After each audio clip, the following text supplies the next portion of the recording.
Alright, hey guys, we're back. Another hole 7 perspective here for you guys.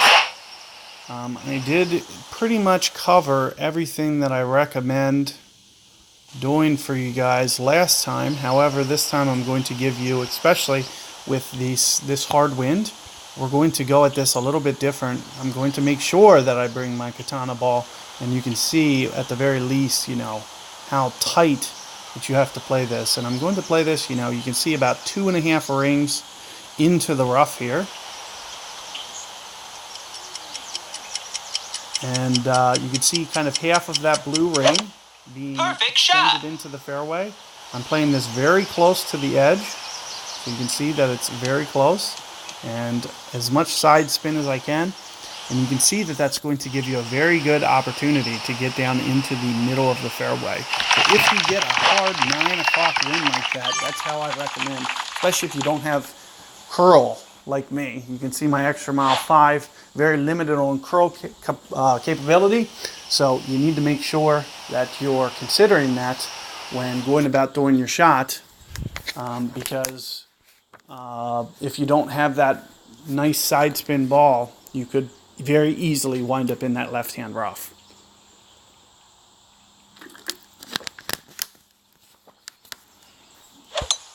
Perfect shot. But in any regard, here you see my opponent going over to this side. The only reason I don't recommend this is because of the second shot just being a little bit longer. So I do recommend you guys getting to this side anytime that you can. And here you can see, the first thing that I'll do is I'll find max, I'll find min, and you can see that I'm right in between. So with that in mind, you're going to see me play it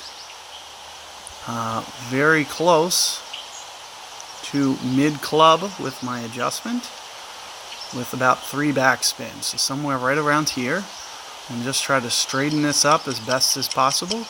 And with about a 3 per ring adjustment, I'm going to do just a little bit, because it is a tailwind. I'm going to do a little bit over that adjustment, just fractionally. Perfect shot. And you can see I caught my perfect ball. Here I shoot it up. Right into the, another, 2 different ball types. Very similar results.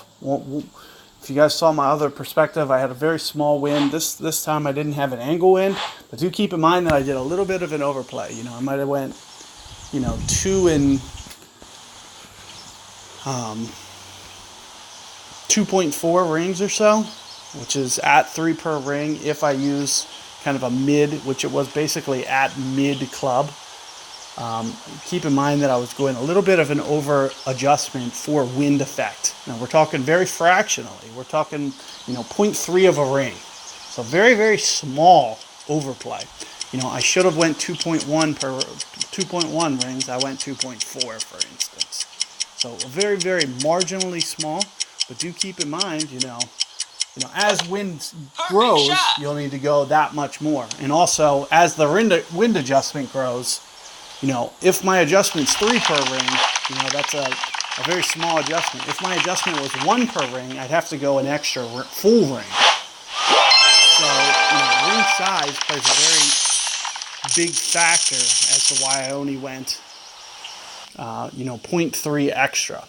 As I mentioned, if my wind per ring adjustment was 1.0 there, I need a full ring in that situation. However, that situation is kind of, an isolated case. There's not a wedge where you'll have 1 per ring other than a hornet, and it would have had to been at max club anyway, which we weren't. So, but in any regard, good luck with that 7th hole, and be on the lookout for more holes coming up.